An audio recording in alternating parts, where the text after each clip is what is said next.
ये columns, right? सो columns में use करके दिखाता हूँ। एक्चुअली ये डेटा मैं दूसरी जगह पे ले लेता हूँ, थोड़ी प्रॉब्लम क्रिएट हो रही है। मैं ले लेता हूँ शीट नंबर नहीं 3 सर, पे। मेन आपने क्या किया है ना, हेलो, हाँ जी, हाँ जी। मैं कह रहा हूँ सर, आप कॉलम बता रहे हैं और आपने फॉर्मूला कॉलम्स का लगाया है। नहीं नहीं, वो दोनों में कोई दिक्कत नहीं है। मैं कॉलम्स अच्छा, लगाया ना, तो कॉलम्स के अकॉर्डिंग ही तो मैंने कहा वो किया था ना, इसका लॉजिक लगाया था। नहीं नहीं, उसमें उसमें वो लगा दिया था ना सर आपने, वो प्लस कर दिया था। अब प्लस करना पड़ेगा, उसका रीजन है, मैं बताऊंगा। ठीक है। अच्छा, तो क्योंकि वो 1 से स्टार्ट होता है ना, तो मुझे 2 से चाहिए था ना, तो +1 करना पड़ेगा ना। ठीक ठीक। समझे? हाँ, हाँ, सो ये कर दिया। फिर यहाँ कॉलम्स, ठीक है। मैंने ले लिए कॉलम्स और यहाँ से इसको मैंने फ्रीज कर दिया। ठीक है। और यहाँ पे +1 कर दिया और कॉमा 0। +1 क्यों किया पता चला? जी जी। तो हाँ, आप देखोगे यहाँ पे वैल्यू एग्जैक्ट आ गई, देखो।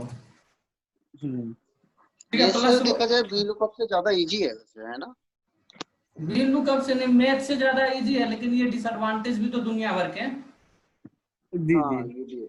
अब ये देखो ना, अगर ये कॉलम इधर उधर रहेगा, ये हेडर, तो वो नहीं चेक करता है कि ये, मान लो सपोज मैं इसको यहाँ कर दिया, तो ये वैल्यू तो चेंज नहीं होगी ना। अब ये देखो, इससे इसको कोई मतलब ही नहीं है। ये तो है। बात समझ आए? तो ये यूजफुल नहीं है। ये यूजफुल है, नहीं है ये ऐसे मैं डायरेक्ट नहीं कह सकता हूँ, कह सकता हूँ, लेकिन बट ये इसमें मतलब सीक्वेंस में हेडर होना चाहिए, ये आपको पता होना चाहिए, तब आप यूज करना। अगर आपको पता नहीं है ना, तो कभी भी यूज मत करना। सबसे बेस्ट जो है ना, वो मैच है। मैच पता हो तो ठीक, ना पता हो तो ठीक, क्योंकि मैच हेडर को मैच कराएगा जब भी उसकी वैल्यू वहां पे पेस्ट करेगा, लेकिन कॉलम्स नहीं करेगा। कॉलम जस्ट एक सीक्वेंस नंबर क्रिएट करता है और कुछ नहीं देखता है। अच्छा क्लियर हो वैसे रहा है? इसमें एक क्वेश्चन आया मेरा। हाँ बोलो। अगर जैसे कि हम यहाँ पे जो एरो पूरा सेलेक्ट करते हैं ना सेकंड में, तो अगर इसका हेडर के साथ ही पूरा सेलेक्ट करें तो ये ऐसा करेगा क्या? हेडर के साथ सेलेक्ट कर लोगे तो कोई बेनिफिट नहीं है वैसे। अच्छा अच्छा, मुझे लगा क्योंकि शायद इसको होगा। हेडर से कोई मतलब ही नहीं है ना कॉलम्स को। अच्छा अच्छा, तो ठीक। इसको कॉलम से कोई मतलब, डिलीट भी इसको कर दोगे तो कोई फर्क नहीं पड़ता है। अच्छा। ठीक है, क्योंकि इससे तो उसका कोई अटैचमेंट है ही नहीं ना। इस हेडर से इसको हम्म, कोई अटैचमेंट है ही नहीं, तो ये रहे ना रहे उसे क्या फर्क पड़ता है। जस्ट लाइक, ठीक है। अब देखो कॉलम्स क्या है।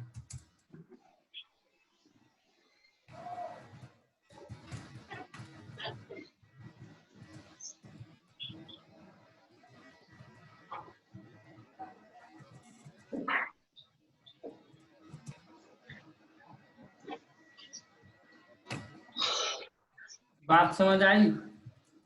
हम्म।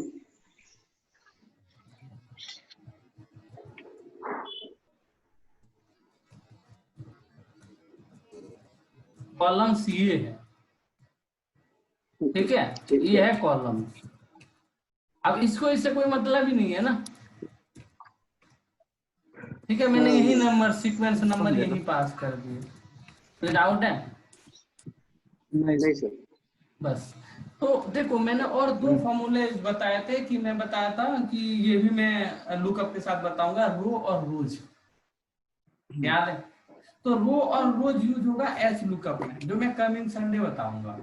ये एच लुकअप में ठीक है। यूज होगा, क्योंकि कॉलम जो वी लुकअप है ना, वो कॉलम वाइज ये मैच करता है, और H lookup row wise match करता है। क्लियर है?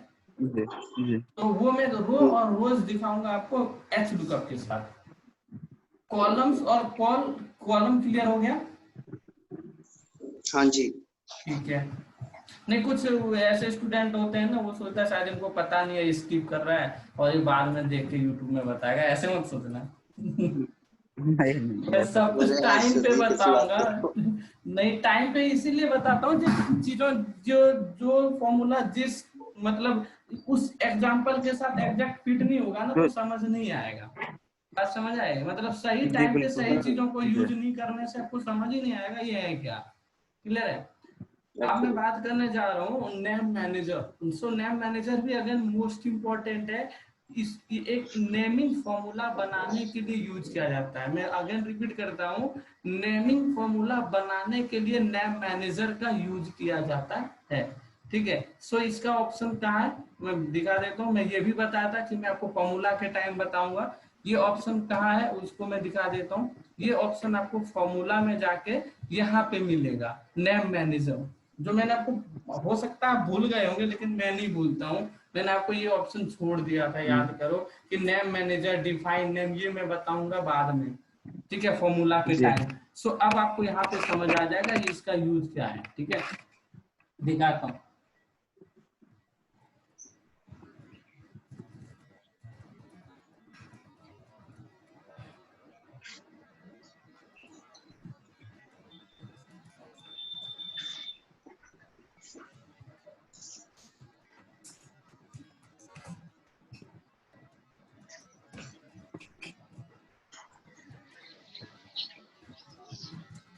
आप पूरा पूरा समझ आ रहा है ना? कोई दिक्कत है तो बता देना कि ये चीज दिक्कत है, मैं उसके लिए कोई प्रॉब्लम नहीं है दोबारा बताने के लिए, मैं पहले बता देता हूँ। थोड़ा टाइम लगेगा तो नहीं मैं दे लेकिन दूंगा, उसके लिए कोई दिक्कत नहीं है। लेकिन आपको ना क्लियर होना चाहिए, या नहीं होना चाहिए यार समझ नहीं आया, ये ऐसे नहीं होना चाहिए। क्लियर है? और एक जी। क्लास में ना, एक क्लास में डाउट की भी रख दूंगा, वो आप लिख के रख लेना कि ये फॉर्मूला समझ नहीं आया, ये फॉर्मूला समझ नहीं आया, ये नहीं फॉर्मूला समझ आया, तो वो चीज मैं एक दिन क्लियर भी कर दूंगा। मैं ये भी बता रहा हूँ आप लोगों को। ठीक ठीक। ठीक है, हाँ। सो नेमिंग फॉर्मूला की सबसे पहले मैं चर्चा करता हूँ, name manager. So name manager पे जैसे आप क्लिक करोगे, देखना न्यू विंडो ओपन होती है। ठीक है, यहाँ पे आपको 3 ऑप्शन दिखेंगे। पहला है न्यू, फिर है एडिट और फिर है डिलीट, वैल्यू। जो कि 2 डिसेबल हैं। रीजन भी कि इसके रिलेटेड कोई एक्टिविटी नहीं हुई है, जिसकी वजह से ये दोनों ऑप्शन डिसेबल हैं। यहाँ एक एनेबल है जिसका नाम है न्यू। ठीक है, सो मैं चलता हूँ न्यू पे। जैसे मैं न्यू पे क्लिक करता हूँ तो आप देखोगे और एक विंडो ओपन होती है, और यहाँ पे आपको 4 ऑप्शन दिखेंगे। पहला नेम, दूसरा स्कोप, तीसरा कमेंट और चौथा रेफर्स टू। सो मैं एक एक एक्सप्लेन करता हूँ क्या है इसमें। वो चीज लिखना है जो आप फॉर्मूला का नाम देना चाहते हैं। फिर से सुनो, यहाँ पे वो नाम लिखना है आपको जो फॉर्मूला का नाम रखना चाहते हैं। जैसे मैं फॉर्मूला का नाम रखना चाहता हूँ मैथ। क्लियर है? क्लियर हो रहा है? जी। इसके बाद यहाँ स्कोप है। स्कोप में आप 2 ऑप्शन, स्कोप में आप 2 ऑप्शन दिखेंगे। पहला दिखेगा आपको वर्कबुक, दूसरा दिखेगा आपको शीट। तो शीट जो है, तो जितने शीट यहाँ इंसर्ट करते चले जाओगे, वो शीट की सीक्वेंस क्यों बढ़ती चली जाएगी। तो बेसिकली जो ऑप्शन है वो 2 ही है, एक वर्कबुक है, एक शीट है। वर्कबुक बाय डिफॉल्ट में ये सेट रहता है। अगर वर्कबुक ऑप्शन को आप क्लिक करके यहाँ पे रखेंगे तो नेम फॉर्मूला, जो नेमिंग फॉर्मूला आप जो बनाएंगे, वो पूरी वर्कबुक में कहीं भी यूज कर सकते हैं। अगर आपने यहाँ पे शीट 1 सिलेक्ट कर लिया और वो नेमिंग फॉर्मूला आपने क्रिएट किया हुआ है, तो सिर्फ शीट 1 में ही वो रिफ्लेक्ट करेगा, और शीट 1 में ही आप यूज कर सकते हैं, और किसी भी शीट में आप यूज नहीं कर सकते हैं। क्लियर हो रहा है? ओके। तो यहाँ पे कभी भी शीट 1 मत सेलेक्ट करना। अगर जरूरत पड़े तो करना, अदरवाइज इसे वर्कबुक में रखना, क्योंकि ये हर जगह आप यूज कर सकते हो, हर शीट में आप यूज कर सकते हो। ठीक है, इसके बाद आप यहाँ देखेंगे कमेंट्स है। ठीक है, सो कमेंट्स आप कुछ अगर इसके बारे में, इस फॉर्मूला के बारे में लिखना चाहते हैं तो वो आप लिख के कमेंट में रख सकते हैं। ठीक है, इसके बाद आप देखोगे रेफर्स टू में सेलेक्ट करना है आपको इसको। ठीक है, और देन ओके करना है, देन क्लोज करना है। अब फिर से मुझे जाना है नेम मैनेजर में। अब यहाँ पे देखो एक फॉर्मूला क्रिएट हो गई, ये क्रिएट हो गई है, राइट। अब देखोगे ये दोनों ऑप्शन यहाँ पे ये एनेबल हो गए हैं। एडिट अगर करने हैं तो इस फॉर्मूला का नाम दोबारा कुछ चेंज करना चाहते हैं, रेंज चेंज करना चाहते हैं तो वो आप कर सकते हैं। अब डिलीट करना चाहते हैं तो आप डिलीट भी कर सकते हैं। अब मुझे दूसरा फॉर्मूला बनाना है जिसका मैं नाम दूंगा फिजिक्स, ठीक है, और रेफरेंस में लूंगा ये, और इसको मैं कर दूंगा ओके, और फिर मैं कर दूंगा क्लोज। अब दिखाता हूं मैं आपको कि मैं अगर यहाँ पे लिखता हूं इक्वल मैथ, तो देखो एक मैथ के नाम से फॉर्मूला बना है। क्लियर? देखो फॉर्मूला लिस्ट में भी आपको दिख रहा होगा। अब मैं यहाँ इक्वल लिखता हूँ फिजिक्स, तो देखोगे फिजिक्स आ गया। अब इसका यूज बहुत मतलब बहुत अच्छा यूज है। जैसे मैं यहाँ लिखता हूँ सम, और यहाँ मैं लिखता हूँ मैथ, और कॉमा यहाँ लिखता हूँ फिजिक्स, और देन एंटर करता हूँ, तो यहाँ देखोगे ग्रैंड टोटल है। मुझे इससे ये बेनिफिट हुआ कि यहाँ पे मुझे बार बार जाके सिलेक्ट करने की जरूरत नहीं पड़ी। राइट, सिर्फ मैं ये हेडर का नाम दे दूंगा, और जो भी यूज करना चाहूंगा, चाहे वो मल्टीप्लिकेशन हो, डिवीजन हो, जो भी मैं यूज करना चाहता हूँ, वो फॉर्मूला जस्ट फॉर्मूला लगा के उसका रेफरेंस देना, एंटर करोगे तो उसका ग्रैंड टोटल आपको मिल जाएगा। ये सबसे ज्यादा जो यूज होता है ना, वो यूज होता है डैशबोर्ड में, बहुत बहुत ज्यादा यूज है इसका। आगे मैं दिखाऊंगा आपको बहुत कॉम्प्लेक्स डैशबोर्ड वगैरह में इसका यूज कितना अच्छा होता है। राइट, क्लियर हो रहा है? जी। समझ आया? विजय? यस सर, जी सर। मेरा एक क्वेश्चन था हाँ हाँ। यहाँ पे। आपने यहाँ पे जो सम का फॉर्मूला लगाया साथ में मैथ और फिजिक्स, ठीक है, ये मैथ और फिजिक्स का जो हमने फॉर्मूला एक नाम दिया था फॉर्मूला का, ये सीट 4 से दिया था, ठीक है, और ये इसका जो आउटपुट आया ट्रिपल नाइन का, ये किस चीज का ट्रिपल नाइन का? मैथ के सारे नंबर्स इसने सम किए और फिजिक्स के सारे नंबर सम करके प्लस कर दिए गए, ठीक है। तो ये पर्टिकुलर इसने सीट 4 से उठाया था, लेकिन हमने वहाँ पे जो नेम मैनेजर में जो सिलेक्ट किया था वो वर्कबुक सिलेक्ट किया था। हाँ, तो ये कहीं भी यूज कर सकते हो ना, मैंने क्या बताया था, इस वर्कबुक में किसी भी सीट में आप यूज कर सकते हो उसको, मैं यही तो बताया सीट था। नंबर तो डाला नहीं ना हमने यहाँ पे, ये चीज मुझे थोड़ा सा सीट कंफ्यूज। नंबर क्यों मैं डालूंगा, वर्कबुक ही सिलेक्ट कर लिया ना, वर्कबुक के अंदर अच्छा ही अच्छा, सीट होगी ना, हाँ हाँ, मुझे समझ सीट तो कुछ जरूरत ही नहीं है। ठीक है, अब इस वर्कबुक के अंदर कितनी भी सीट हो उससे हमें कोई मतलब ही नहीं है, कहीं भी यूज कर सकते हैं, मतलब कहने का मतलब ये। ठीक है सर। ये समझ आया? अब हाँ जी, हाँ इसका जी। और एक वे है, इसको बनाने का और एक वे है, वो क्या है, मैंने आपको बताया था नेम बॉक्स, याद है? नेम बॉक्स में, ये नेम बॉक्स की चर्चा मैंने करी थी बहुत पहले, भूल गए हो गया, फर्स्ट क्लास में जी। मैंने चर्चा करी थी इसकी। तो इसका यूज मैंने पहला यूज बताया था, दूसरा यूज आप आज सुनो कि दूसरा यूज इसका क्या है। एक मैंने बताया था कि ब्लैंक सेल में अगर आपको कहीं भी जाके किसी भी कॉलम में जाके या किसी भी रो में जाके आपको रुकना है, तो यहाँ इस नेम बॉक्स के थ्रू से आप रुक सकते हैं। जैसे मुझे A100 में जाना है तो A100 में आ गया, देखो। लेकिन इसका दूसरा यूज क्या है, इसका दूसरा यूज ये है कि आप यहाँ से भी नेमिंग फॉर्मूला क्रिएट कर सकते हैं। जस्ट आपको यहाँ पे सिलेक्ट करना होगा, सिलेक्ट मैंने कर लिया ये इस कॉलम को, और यहाँ पे मैं लिख दूंगा केमिस्ट्री, ठीक है, देन एंटर करूंगा, तो ये देखो,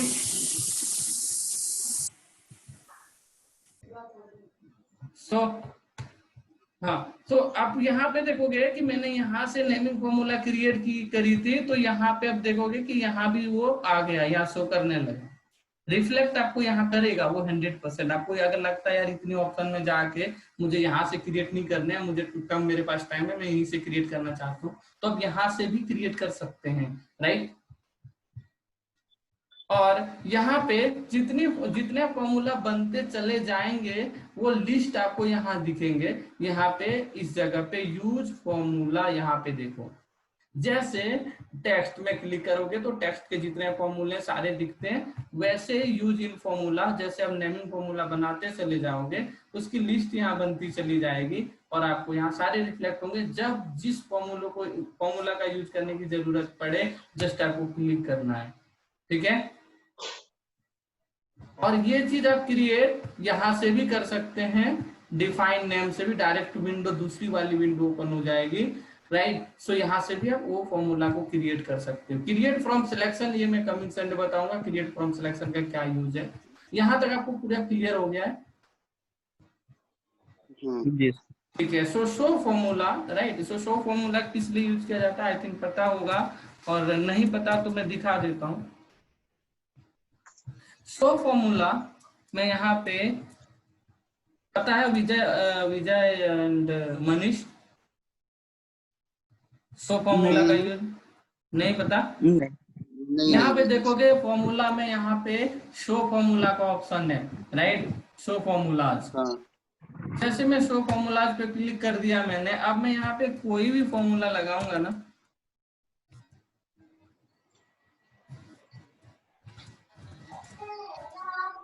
तो देखोगे एज इट इज फॉर्मूला ही शो करेगा। ठीक है। इंटरव्यू में बहुत अच्छी तरीके से ये फंसाते हैं इस चीज को। क्या करते हैं, जो इंटरव्यू लेता है वो क्या करता है, यहाँ पे जाके शो पे क्लिक कर देता है और यहाँ पे जाके होम में ही कर्सर रख देता है। अब जब बेचारा फॉर्मूला लगाता है और एंटर प्रेस करता है तो आउटपुट नहीं दिखता है, पूरा फॉर्मूला के साथ वैल्यू दिखती है। ठीक है। अच्छा। हाँ, जैसे कि अभी मैंने दिखाता हूँ, ये अभी शो फॉर्मूला कर दिया मैंने। अब यहाँ कुछ भी एंटर करोगे ना तो एज इट इज दिखेगा, फॉर्मूला आपको दिखेंगे। बेसिकली इसका जो यूज है वो मैं बता देता हूँ। इसका यूज ये है कि मान लो एक शीट है, एक डैशबोर्ड है, उस डैशबोर्ड में बहुत सारे फॉर्मूले लगे हैं, लेकिन आपको देखने ये है कि कौन कौन से फॉर्मूले इस डैशबोर्ड में यूज किया गया है, उसे देखने के लिए शो फॉर्मूला का यूज किया जाता है। ठीक है, आपको फॉर्मूले दिखने लगेंगे कौन कौन से फॉर्मूला यूज किया गया है। ठीक है, क्लियर है? ओके जी। लेकिन कुछ जानकारी लेने के लिए इंटरव्यू में आप जब जाते हो तो वो भी ऐसा करके छोड़ देता है और बोलता है कि ये फॉर्मूला इस क्यों कर रहा है, क्या रीजन है। तो जस्ट आपको अगेन इस पे क्लिक कर देना है, तो ये देखोगे फिर से ये हट गया। अब मैं यहाँ कोई फॉर्मूला यूज करूंगा तो अब मैं यूज कर पाऊंगा, फॉर्मूला नहीं दिखेगा, आपको वैल्यू दिखेगी। बट ये आपको, आप इसे पहचानेंगे कैसे कि यहाँ पे शो फॉर्मूला एनेबल है। अब ध्यान से देखना, जैसे अभी देखो इसकी विड्थ जो है, जो कॉलम की विड्थ है वो 8.43 बाय डिफॉल्ट होती है। मैंने बताया था इसकी विड्थ होती है, कॉलम की जो विड्थ होती है बाय डिफॉल्ट में 8.43 होती है। जैसे मैं यहाँ पे क्लिक करूंगा देखना इसकी विड्थ बढ़ जाती है, इसकी विड्थ बढ़ गई ना। इससे आपको ये पता चल जाएगा कि शो फॉर्मूला जो है वो एनेबल है, एनेबल किया गया है। अब नॉर्मल शीट को देखोगे तो इसकी देखो विड्थ कैसे है और इसकी विड्थ में कितना डिफरेंस है, क्योंकि वो हर को पूरी शीट को एक जैसे कॉलम की साइज नहीं करेगा, नहीं कर पाएगा, लेकिन इतना करेगा कोई नहीं, ये शो फॉर्मूला से ही होगा। ठीक है, तो इसकी ये पहचान है। ठीक है, क्लियर है? जी। अब हमारा है यहाँ पे एवेल्यूएट फॉर्मूला। अगेन ये भी इंपॉर्टेंट, एवेल्यूएट फॉर्मूला क्या होता है, इसकी हिंदी जो होती है वो होती है मूल्यांकन, राइट। एवेल्यूएट का हिंदी होती है मूल्यांकन। मूल्यांकन मींस क्या होता है, राइट। सो शो फॉर्मूला यहाँ पे आप देखोगे तो 2 बार रिपीट हो गया, एक बार मैं डिलीट कर देता हूँ। ठीक है, so evaluate most important, evaluate formula क्या करता है, जैसे बहुत आपने डिफिकल्ट कोई मैंने फॉर्मूला यूज कर दिया है लेकिन आपको पता नहीं चल पा रहा है कि इसकी कैलकुलेशन हुई कैसे, उस कैलकुलेशन को जानने के लिए यूज किया जाता है एवेल्यूएट फॉर्मूला। सपोज जैसे मैं यहाँ पे कुछ नंबर्स लेता हूँ, मैं यहाँ लिखता हूँ 20, फिर +30, फिर इंटू 40, फिर डिवाइड 12, फिर यहाँ मैंने कर दिया आपका फिर मैंने यहाँ माइनस कर दिया 30। ठीक है, फिर इसको मल्टीप्लिकेशन कर दिया 40, फिर डिवाइड कर दिया 3। अब ये कैलकुलेशन अगर आपको बोर्ड मास नहीं आता है ना तो आप निकालोगे ना तो नहीं निकाल पाओगे इसकी कैलकुलेशन हुई कैसे है, पहले मतलब सम हुआ या पहले मल्टीप्लिकेशन किया गया या पहले डिवीजन किया गया या पहले माइनस किया गया। ये अगर आपको लॉजिक क्लियर नहीं है, ठीक है, तो आप एवेल्यूएट फॉर्मूला के थ्रू से इसकी जो कैलकुलेशन है उसे आप जान सकते हो। क्लियर है कि पहले क्या हुआ, फिर क्या हुआ, फिर क्या हुआ, फिर क्या हुआ, तब ये कैसे आया 1425, आउटपुट कैसे आया, ये जानना है मुझे, बहुत इंपॉर्टेंट है कि नहीं? MIS के लिए बहुत इंपॉर्टेंट चीज है। सो देखते हैं एवेल्यूएट करके कि क्या कैसे किया गया इसकी। तो एवेल्यूएट पे मैंने जैसे क्लिक किया, एक विंडो ओपन हुई और उस विंडो में आप देखोगे एज इट इज वो वैल्यू यहाँ पे शो कर रही है जिस सीक्वेंस में मैंने फॉर्मूला लगाया हुआ है। अब मुझे करना है एवेल्यूएट, तो मैं एवेल्यूएट पे क्लिक किया, देखता हूँ पहला स्टेप क्या होता है। तो पहला स्टेप क्या हुआ, अगेन देखो ध्यान से, यहाँ है 30 इंटू 42। सो पहला स्टेप में क्या हुआ, मल्टीप्लीकेशन हुई, याद रखना, ठीक है। दूसरा स्टेप में क्या हुआ, डिवाइड हुआ। तीसरा स्टेप में क्या हुआ, सम हुआ। चौथा स्टेप में क्या हुआ, माइनस हुआ। फिफ्थ स्टेप में क्या हुआ, ब्रैकेट हटा। सिक्स्थ में क्या हुआ, मल्टीप्लिकेशन हुई। सेवेंथ में फिर से डिवाइड हुआ। क्लियर हुआ? ठीक है, हाँ जी। तो मतलब अगर आपको देखो ये MIS में ना बहुत एटीट्यूड वाले बंदे होते हैं। जब आप किसी कंपनी में जाओगे तो एक दो बहुत एटीट्यूड वाले होते हैं। एटीट्यूड कैसे होते हैं, अगर आप देखो नए हो, फर्स्ट टाइम आप गए हो, आपका पहला फर्स्ट डे है और वो बंदा 5 साल से जॉब कर रहा है, उसको बहुत अच्छी नॉलेज है, तो वो क्या करेगा, वो हमेशा चाहेगा कि मैं इसको नीचे रखूं, ठीक है, मैं इसको दबा के रखूं, मैं इसको सारी चीजें पता चलने दूं, ठीक है। तो अब वो देखो उसने तो पहले से बहुत मान लो 10-12 डैशबोर्ड बना के रखे हैं, उसमें से बहुत डिफिकल्ट फॉर्मूला लगाए हैं और वो आप देख रहे हो तो आपको समझ नहीं आ रहा कि यार ये फॉर्मूला की कैलकुलेशन कैसे हुई है, और वो बताने को तैयार नहीं है कि अगर वो चाहता है, हर कंपनी में होता है, आप MNC में जाओ, डोमेस्टिक में जाओ, एटीट्यूड वाले बंदे होते ही होते हैं। वो बहुत कम आपको मिलेगा जो कि बताना चाहेगा, नहीं तो नहीं बता। 99% बंदे मिलेंगे आपको इंडस्ट्री में जो बताना ही नहीं चाहेगा, क्योंकि उनको ये होता है यार ये इसको सारी चीजें अगर मैं इनको बता दूं तो क्या होगा, मेरी पोजीशन गिर जाएगी, मेरी प्रमोशन नहीं होगी, ठीक है। तो इस चीज को आपको किसी से पूछने की जरूरत नहीं कि कैलकुलेशन किसकी कैसे हुई है, जस्ट आप क्लिक करो एवेल्यूएट फॉर्मूला में और आप सारी चीजें आप जान जाओगे। आगे बढ़ने का यही सब तरीका है। छोटी छोटी चीजें बहुत यूजफुल चीजें हैं, मैं आपको बता रहा हूँ। देखो मैं आगे क्यों बढ़ा, मैं किसी की ज्यादा हेल्प नहीं ली है, मैं टेक्निकल पे बहुत ज्यादा वर्क किया हुआ है, समझ गए।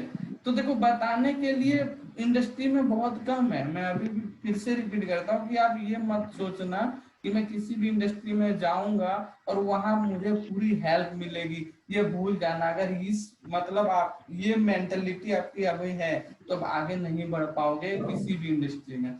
सेल्फ कॉन्फिडेंस होना चाहिए कि मैं ये कर सकता हूँ और ये चीज मैं समझ सकता हूँ खुद से विदाउट एनी हेल्प। समझ गए? तो आपको ना हर चीज की नॉलेज होनी चाहिए। जब तक कि हर चीज की आपको अच्छी नॉलेज नहीं होगी ना तो वो आप कर नहीं पाओगे। इसीलिए मोस्टली जो मेरे पास एडमिशन लेते हैं, जो ट्रेनिंग के लिए आते हैं, वो सबसे पहले मुझे क्या कहता है कि सर मुझे बेसिक तो आता है, आप एडवांस बताओ। समझ गए?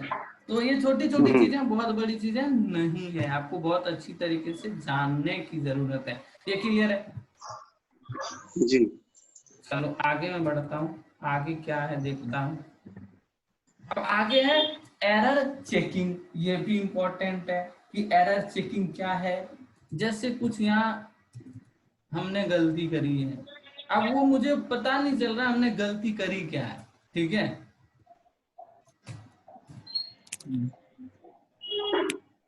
देखोगे कभी कभी ना अब मैं इसको कर देता हूँ यहाँ से, ठीक है, और इसको यहाँ से कर देता हूँ, मैं इसको यहाँ से डिलीट कर देता हूँ।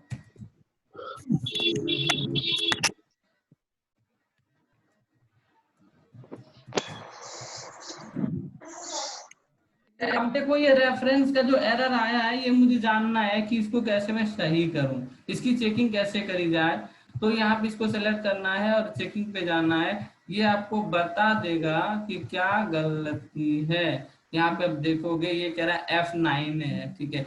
F9 के बाद कुछ ऐसी invalid cell reference error, moving the और delete cell caused in invalid cell, reference और function is returning reference error, right. यहाँ पे कुछ ऐसी वैल्यू थी जो डिलीट कर दिया गया है, ठीक है। उससे आपको दोबारा एडिट करना है या लाना है, वो यहाँ पे ऑप्शन है। एडिट करने तो आप यहाँ से एडिट कर सकते हैं, ठीक है। इग्नोर करना है तो इग्नोर कर सकते हैं। हेल्प चाहिए तो हेल्प, ये वाली एरर क्यों आती है इसे जानने के लिए आप हेल्प भी ले सकते हैं, ठीक है। वो आपको वहाँ डेफिनेशन आएगा कि ये आई क्यों है, इसको रिजोल्व कैसे किया जाएगा, अब यहाँ से जान सकते हैं। सो कैलकुलेशन स्टेप करना है तो आप यहाँ से एवेल्यूएट पे जा सकते हैं डायरेक्ट, ठीक है। सो आप यहाँ पे जाके इस जगह पे जाके हेल्प है, आपका नेट ऑन रहना चाहिए, बहुत सारे डेफिनेशन आते हैं यहाँ पे, आप वहां से इस चीज को जान सकते हैं कि ये एरर किस लिए आई है, क्यों आई है। ये बहुत अच्छी तरीके से समझाएगा आपको, ठीक है। देखो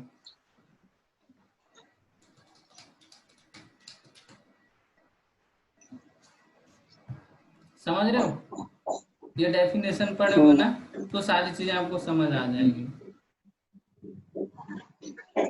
ठीक है। क्लियर है, एरर चेकिंग समझ आया।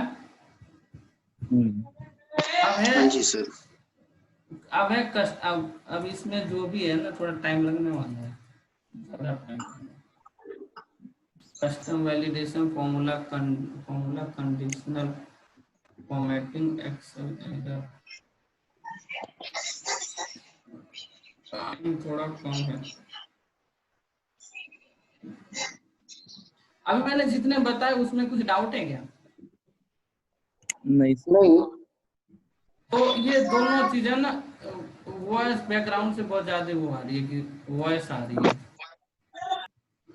ठीक है। सो एक्सेल एरर 7 टाइप्स के होते हैं, इसमें भी लग जाएंगे 20-25 मिनट। क्या मैं बताऊं,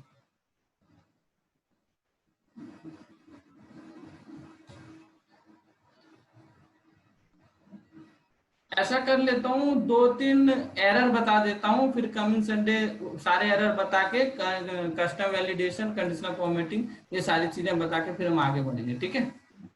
ठीक है। ठीक है, सो मैं यहाँ से ले लेता हूँ एरर, एक्सेल के एरर। सबसे पहले मैं यहाँ पे बता देता हूँ कि जो एक्सेल के एरर होते हैं वो 7 टाइप्स के होते हैं। कौन कौन से होते हैं? एनए पहला, दूसरा रेफरेंस, तीसरा नेम,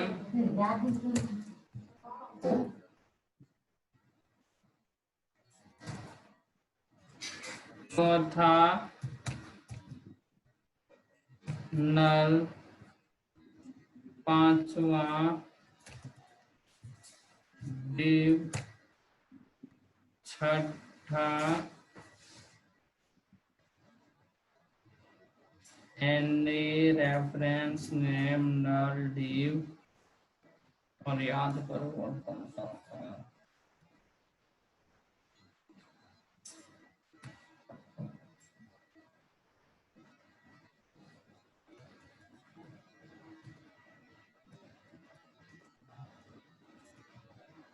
और होता है नल हो गया, नेम हो गया, रेफरेंस हो गए, ठीक है। सो चलो ये तो अभी कंप्लीट नहीं हो पाएगा, मैं इसमें 3 बता देता हूँ, बाकी जो 2 हैं वो कमिंग संडे, मतलब ये, और 4 में कमिंग संडे बता दूंगा। मैं अभी 3 कंप्लीट कर रहा हूँ, ठीक है।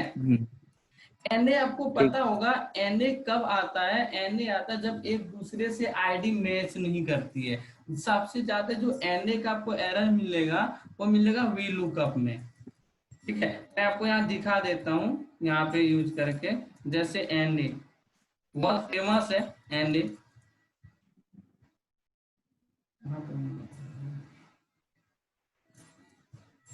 कहाँ पे मैंने एरर डाल दिया?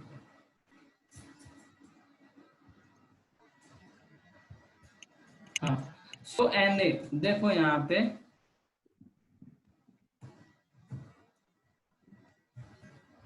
देखो अब आ ही गया आखिर, ठीक है। देखो यहाँ से मैं लिखता हूँ वी लुकअप, ठीक है।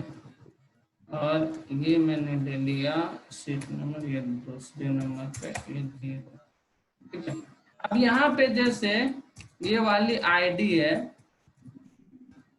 ठीक है, ये वाली आईडी में मैं कोई स्पेस दे देता हूँ, ठीक है, स्पेस, देखो NA आ गया ना, जो कि इसमें स्पेस नहीं है और इसमें स्पेस है, यानी कि एक दूसरे से जो आईडी है वो मैच नहीं किया, जिसकी वजह से NA आया है, ठीक है। याद रखना NA कब आता है, जब एक दूसरे से आईडी मैच नहीं करती है तो NA आता है, क्लियर है। तो इसको जानना जरूरी क्यों है, क्योंकि अगर आप कोई एरर आपके पास आती है और आपको यही नहीं पता कि ये एरर क्यों आई है, तो अननेसेसरी चीजों को चेक करोगे, जो चेक करना चाहिए था वो चेक नहीं करोगे, कोई और चीजों को आप चेक करोगे, ठीक है। दूसरा रेफरेंस, रेफरेंस कब आता है, जैसे मैं यहाँ कोई नंबर्स लिखता हूं,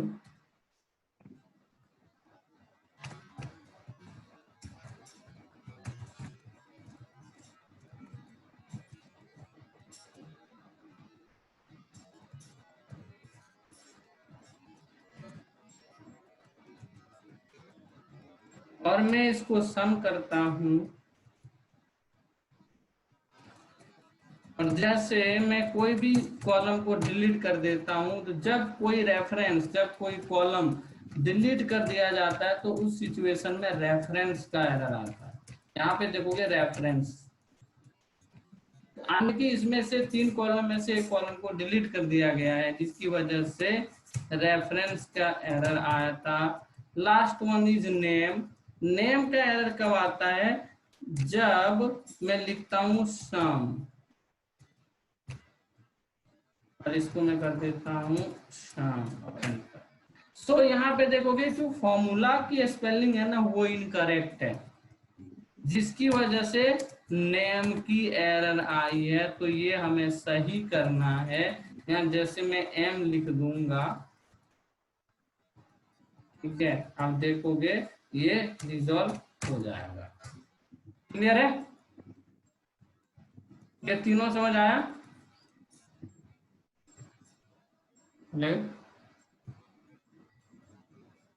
हेलो, हाँ सर, समझ में आ गया। ठीक है, बाकी 4 हैं वो कमिंग संडे कंप्लीट करने के बाद, और 2-4 फॉर्मूले पे हम आगे बढ़ेंगे। एक्चुअली इस में टाइम इसीलिए लग रहा है कि ये बड़ा लॉजिकल चीजें हैं, ठीक है।